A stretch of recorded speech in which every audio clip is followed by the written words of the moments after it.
에스겔서 38장, 39장을 보겠습니다.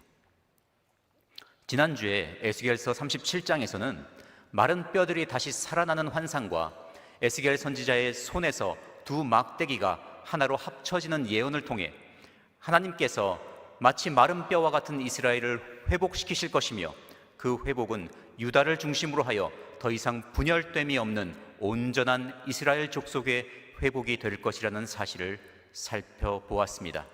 이제 상고할 38장, 39장은 회복된 이스라엘 백성들을 노리는 대적들이 그 전례를 찾아볼 수 없는 대규모의 병력으로 이스라엘을 침략할 것과 하나님께서 친히 그 악한 세력을 진멸하실 것에 대한 예언입니다.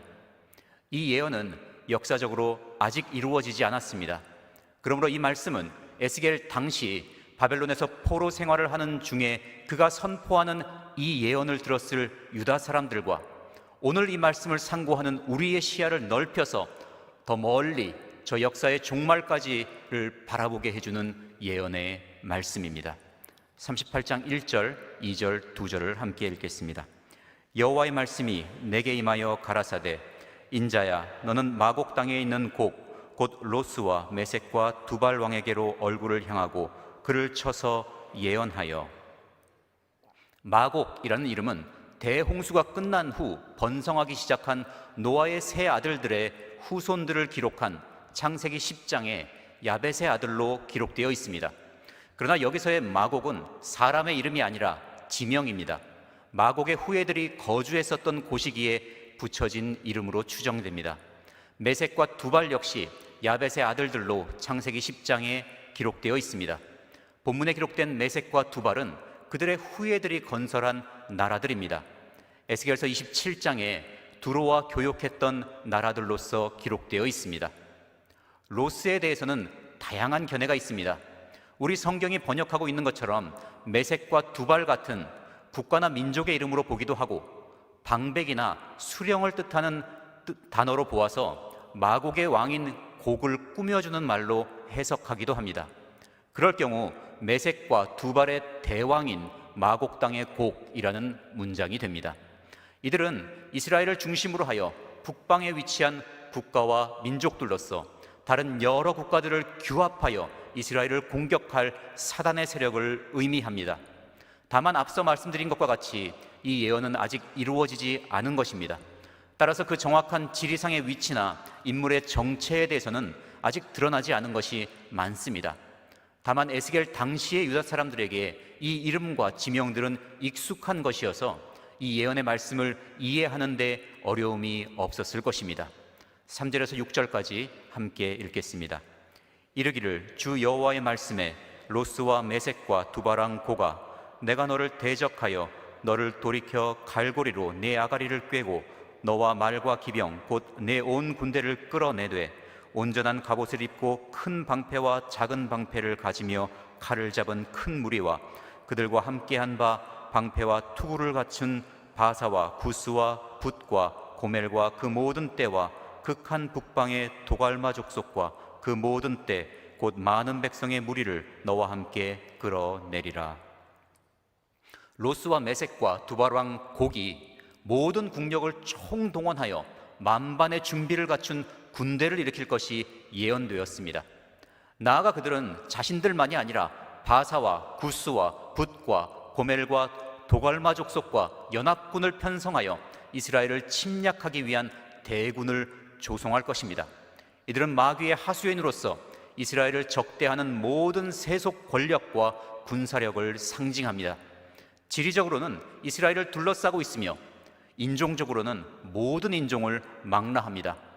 바사는 이스라엘의 동쪽에 위치하고 있으며 구스와 붓은 이스라엘의 남쪽에 위치한 국가들입니다. 고멜은 서쪽, 그리고 도갈마는 북쪽에 위치한 족속입니다. 또한 고멜과 도갈마는 야벳의 혈통이며 구스와 붓은 함의 혈통이고 바사는 셈의 후손들입니다. 그러나 이처럼 많은 민족과 국가가 연합하여 하나님의 백성 이스라엘을 대적하여 전쟁을 준비하는 이 상황은 이스라엘의 위기가 될 수 없습니다. 이들의 치밀한 계획과 완벽한 준비도 하나님의 절대 주권 아래서 이루어지는 일이기 때문입니다. 온 세상을 다스리시며 인류의 역사를 주관하시는 하나님께서 이들을 심판하기 위해서 섭리하시는 것입니다. 그렇게 하나님께서 에스겔 선지자를 통해 말씀하시기를 너를 돌이켜 갈고리로 내 아가리를 꿰고 끌어내리라 라고 말씀하신 것입니다. 7절에서 9절까지 함께 읽겠습니다. 너는 스스로 예비하되 너와 네게 모인 무리들이 다 스스로 예비하고 너는 그들의 대장이 될지어다. 여러 날 후 곧 말년에 네가 명령을 받고 그 땅 곧 오래 황무하였던 이스라엘 산에 이르리니 그 땅 백성은 칼을 벗어나서 열국에서부터 모여 들어오며 이방에서부터 나와서 다 평안히 거하는 중이라. 네가 올라오되 너와 내 모든 때와 너와 함께한 많은 백성이 광풍같이 이루고 구름같이 땅을 덮으리라. 여기서 다시 한번 하나님의 절대 주권이 강조되고 있습니다. 곡을 향해 말씀하시기를 이스라엘을 침공하기 위해 스스로 예비하고 또한 모든 동맹국들의 대장이 되어 그들을 준비시키라고 하신 하나님께서 네가 명령을 받고 이스라엘을 공격하러 가게 될 것이라고 말씀하셨습니다. 악한 자들이 이스라엘을 공격하는 시기까지도 하나님의 주권 아래에 달려있다는 이 말씀은 애써 하나님을 거부하고 스스로 악한 길로 치닫고 있는 인생들에게는 더할 수 없이 비극적이며 무서운 소식입니다. 하나님의 말씀 듣기를 싫어하고 그 말씀에 순종하기를 원치 않으며 자기가 스스로 모든 것을 결정하고 스스로의 힘으로 모든 일을 하겠다고 기를 쓰고 행해도, 그래서 자기 마음대로 모든 일을 하는 것 같아도 결국 하나님의 주권을 벗어날 수 없다는 사실을 너무도 극명하게 보여주는 말씀이기 때문입니다. 8절에 여러 날 후 곧 말년에 라고 하였는데, 우리는 이를 통해 이 예언의 말씀이 에스겔 당시나 혹은 그때로부터 가까운 미래에 있을 일이 아니라 마지막 때에 이루어질 일에 관한 것임을 알 수 있습니다. 여러 날 후는 충분할 만큼 긴 시간이 경과한 후라는 의미이며, 말년은 해의 마지막 때 혹은 긴 시간이 지난 끝부분을 의미하는 것이기 때문입니다. 즉 이 말씀에서 말년은 세상의 종말과 도래할 메시아 시대를 가리키는 것입니다. 구체적으로는 천년왕국의 끝에 발발할 곡과 마곡의 전쟁으로 볼 수 있습니다. 이에 대해 요한계시록 20장에 기록되기를 천년이 참에 사단이 그 옥에서 놓여 나와서 땅의 사방 백성 곧 곡과 마곡을 미혹하고 모아 싸움을 붙이리니 그 수가 바다 모래 같으니라 라고 하였습니다. 10절에서 13절까지 함께 읽겠습니다. 나 주 여호와가 말하노라. 그날에 내 마음에서 여러 가지 생각이 나서 악한 꾀를 내어 말하기를 내가 평원의 고을들로 올라가리라. 성벽도 없고 문이나 빗장이 없어도 염려 없이 다 평안히 거하는 백성에게 나아가서 물건을 겁탈하며 노략하리라 하고, 네 손을 들어서 황무하였다가 지금 사람이 거처하는 땅과 열국 중에서 모여서 짐승과 재물을 얻고 세상 중앙에 거하는 백성을 치고자 할 때에 스바와 드단과 다시스의 상고와 그 부자들이 네게 이르기를 네가 탈취하러 왔느냐? 네가 네 무리를 모아 노략하고자 하느냐? 은과 금을 빼앗으며 짐승과 재물을 취하며 물건을 크게 약탈하여 가고자 하느냐 하리라 하셨다 하라. 곡과 그 동맹국들이 이스라엘, 즉 성벽도 없고 문이나 빗장이 없이도 염려 없이 다 평안히 거하는 백성들을 공격하려는 이유가 밝혀지고 있습니다. 그 이유는 물건을 겁탈하며 노략하고 은과 금을 빼앗고 짐승과 재물을 빼앗아 가기 위함입니다. 다시 말해 자신들의 일그러진 탐욕을 채우기 위한 것입니다. 이스라엘 백성들은 세상 중앙에 거하는 백성이라고 하였습니다. 세상 중앙을 문자 그대로 보면 쌓아 올려진 땅을 가리킵니다. 이스라엘을 이렇게 부르는 이유는 지리적으로 이스라엘이 위치한 곳이 고지대이기 때문입니다. 그리고 곡과 그의 동맹국들이 이스라엘의 사방에 위치하고 있는 것을 통해 알 수 있듯이 이스라엘이 그들의 중심에 위치하고 있기 때문입니다. 더 중요한 이유는 그 땅이 하나님께서 친히 택하신 백성들에게 주신 땅, 곧 하나님의 영원한 관심과 임재가 약속된 땅이기 때문입니다. 스바와 드단과 다시스의 상고와 그 부자들은 27장에 기록된 것처럼 두로와 무역을 하던 국가들입니다. 이들은 국제 정세와 경제적 동향에 매우 민감했으며 그들의 지도자들은 매우 탐욕스러운 사람들이었습니다.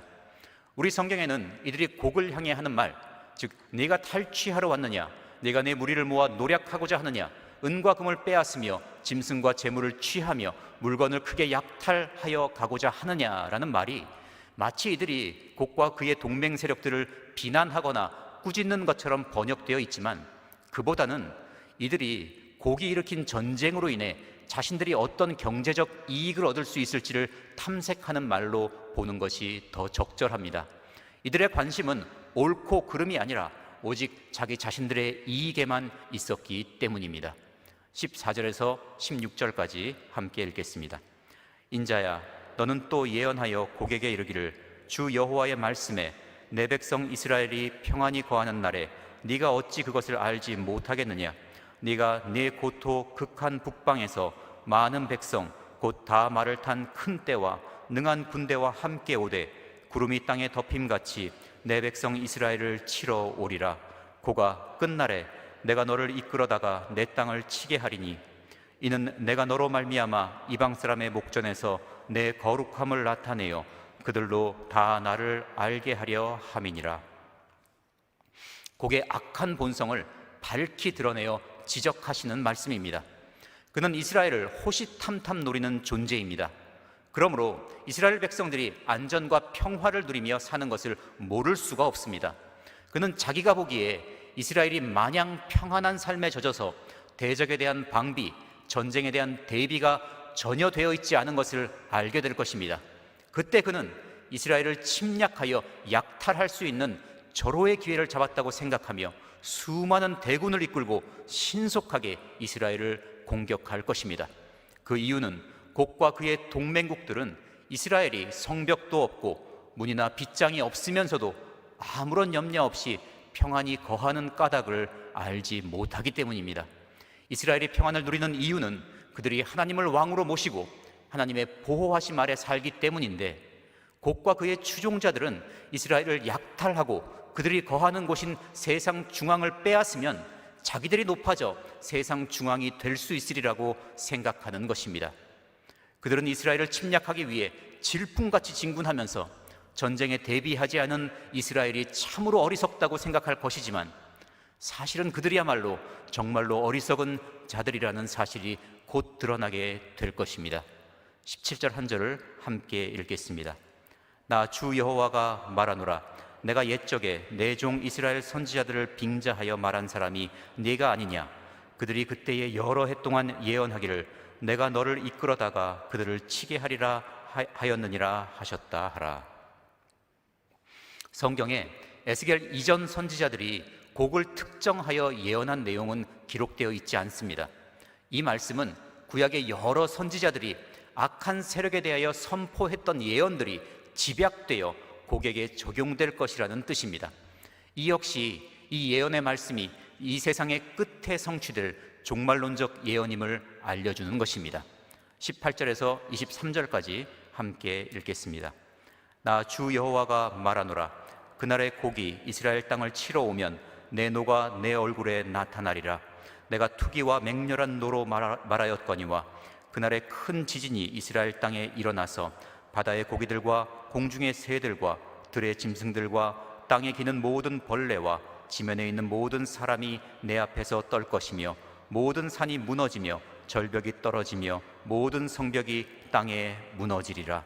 나 주 여호와가 말하노라. 내가 내 모든 산 중에서 그를 칠 칼을 부르리니 각 사람의 칼이 그 형제를 칠 것이며 내가 또 온역과 피로 그를 국문하며 쏟아지는 폭우와 큰 우박덩이와 불과 유황으로 그와 그 모든 때와 그 함께한 많은 백성에게 비를 내리듯 하리라. 이와 같이 내가 여러 나라의 눈에 내 존대함과 내 거룩함을 나타내어 나를 알게 하리니 그들이 나를 여호와인 줄 알리라. 이스라엘을 침략한 곡과 그 동맹군에 내리실 하나님의 진노의 심판에 대한 말씀입니다. 첫째는 큰 지진입니다. 하나님의 진노하심에 의한 이 지진은 곡과 그의 동맹군들 뿐만 아니라 모든 피조물들을 두려움에 떨게 만들 것입니다. 둘째는 자중질환입니다. 기드온의 300용사들이 나팔을 불었을 때처럼, 여호사밧의 군대 앞에 선 찬양대가 찬송을 시작했을 때처럼 이스라엘을 침략하는 곡의 무리들은 서로를 살육하게 될 것입니다. 셋째는 온역입니다. 이는 출애굽 때 애굽에 내렸던 10가지 재앙 중에 5번째 재앙을 연상하게 하는 재앙입니다. 넷째는 피입니다. 이 역시 애굽에 내렸던 첫 번째 재앙을 떠올리게 합니다. 다섯째는 폭우와 큰 우박덩이입니다. 이는 애굽에 내렸던 7번째 재앙과 유사합니다. 또한 여호수아가 아모리 5왕과 싸울 때 하나님께서 내리셔서 그들을 치게 하셨던 우박도 있습니다. 당시 이스라엘 자손들의 칼에 죽은 사람보다 우박에 죽은 적군이 훨씬 더 많았다고 기록되어 있습니다. 여섯째는 불과 유황입니다. 소돔과 고모라가 하나님께서 하늘로서 내리시는 불과 유황으로 멸망하였습니다. 하나님께서 곡을 이렇게 심판하시는 이유는 하나님의 영광, 즉 하나님의 존대하심과 거룩하심을 나타내기 위해서라고 하셨습니다. 그렇게 이 전쟁에 이스라엘 백성들의 역할은 전혀 없습니다. 이어서 39장에서 살펴보겠지만 그들의 역할은 모든 전쟁이 끝난 이후에 그 전장을 정리하는 것뿐입니다. 하나님께서 친히 하나님의 손으로 주님의 백성들을 대적하여 약탈하려는 무리들을 심판하시는 이 장면은 이스라엘이 성벽도 없고 문이나 빗장이 없어도 염려 없이 다 평안히 거하는 백성으로 불리운 이유를 다시 한번 상기시켜 줍니다. 이것이 하나님의 백성이 누리게 될 평안의 이유이며 이것이 성도들이 지금 누리고 있는 평안의 이유인 것입니다. 39장 1절에서 7절까지 함께 읽겠습니다. 그러므로 인자야, 너는 곡을 쳐서 예언하여 이르기를 주 여호와의 말씀에 로스와 메섹과 두발 왕 고가 내가 너를 대적하여 너를 돌이켜서 이끌고 먼 북방에서부터 나와서 이스라엘 산 위에 이르러 네 활을 쳐서 네 왼손에서 떨어뜨리고 네 살을 네 오른손에서 떨어뜨리리니 너와 내 모든 때와 너와 함께한 백성이 다 이스라엘 산 위에 엎드러지리라.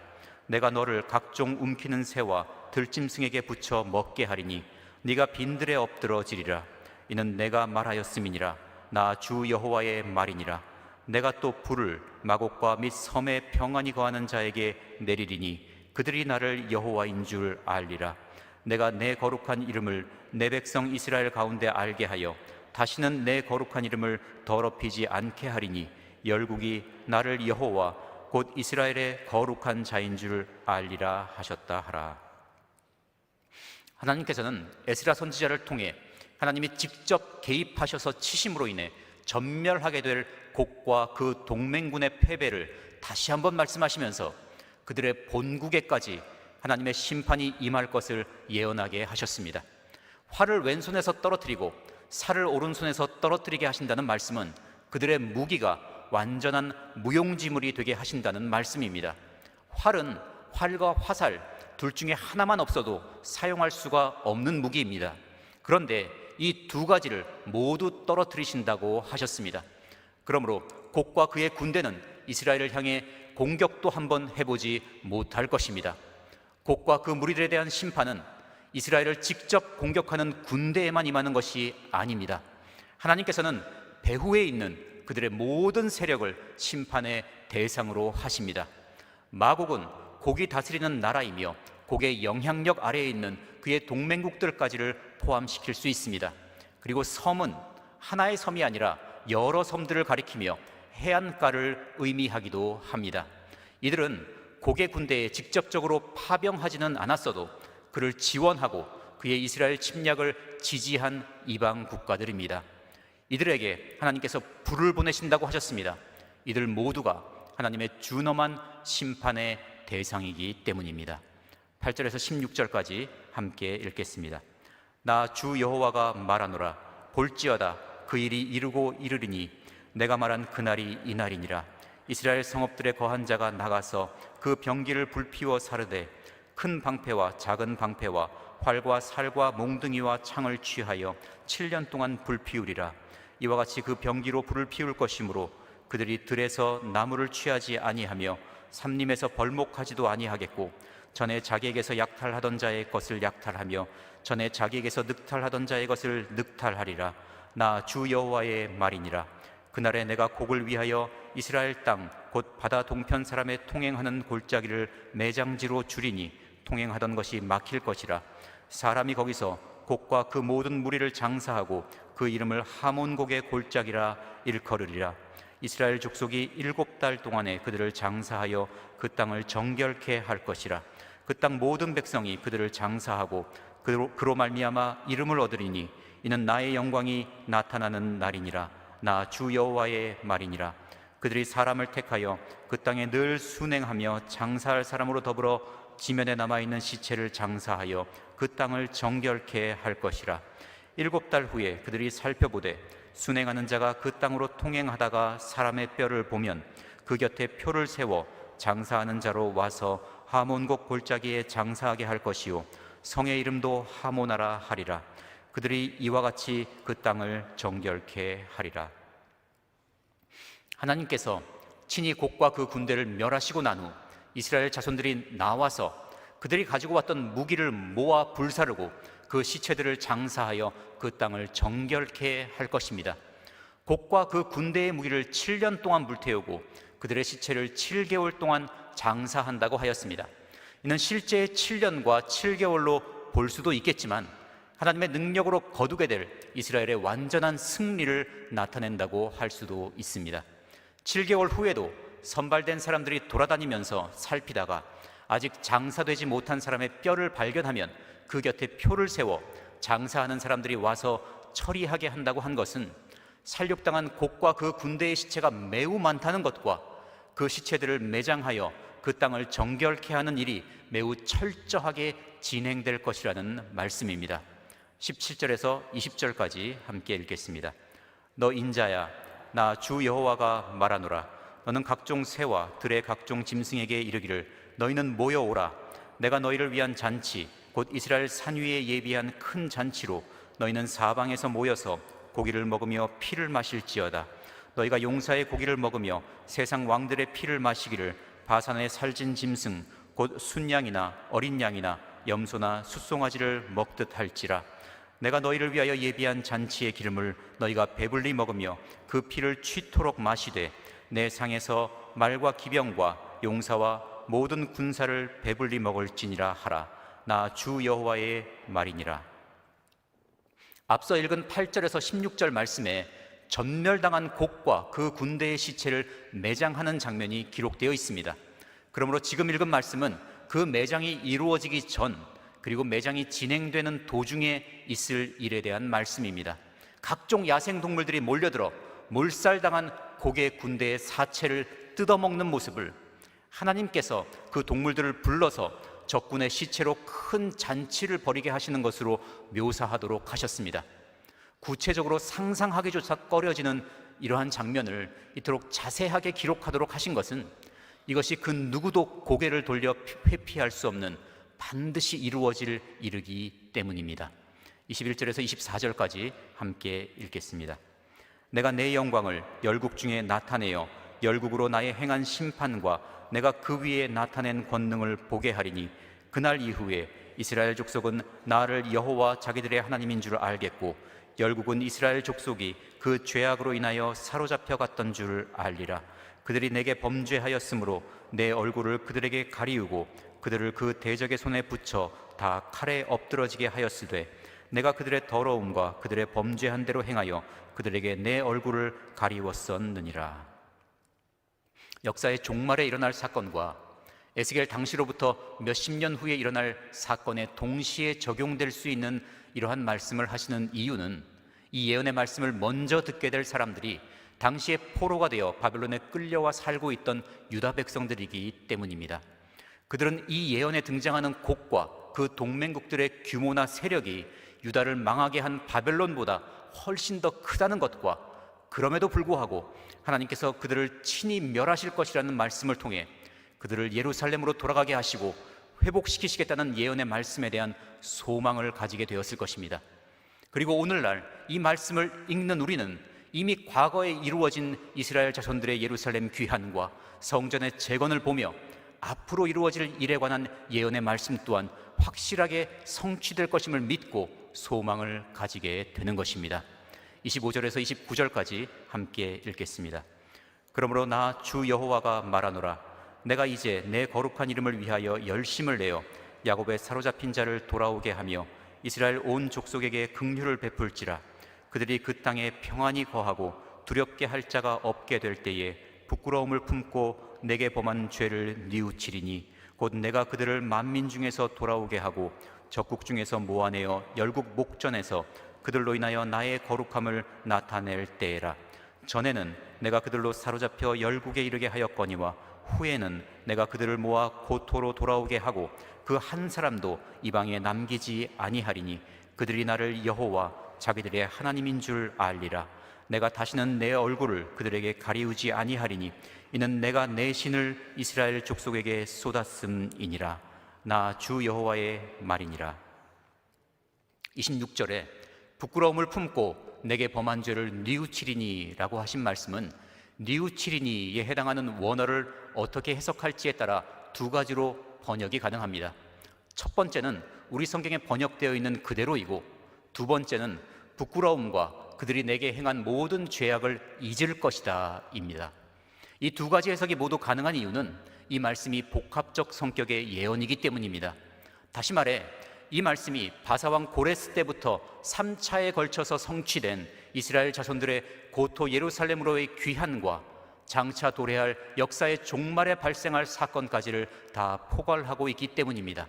이 말씀을 이스라엘 자손들이 바사에서 예루살렘으로 귀환한 사건에 초점을 맞추어 본다면 돌아온 그들이 과거 자신들의 죄를 부끄러워하며 회개하는 것이 당연합니다. 반면에 역사의 종말의 시점으로 초점을 맞추어 이 말씀을 바라본다면 예수 그리스도로 말미암는 완전한 용서와 심령의 회복을 경험한 성도들이 과거의 죄를 완전히 잊어버리고 오직 예수님께서 주시는 절대적 화평과 평강 가운데 거하는 것이 당연한 일입니다.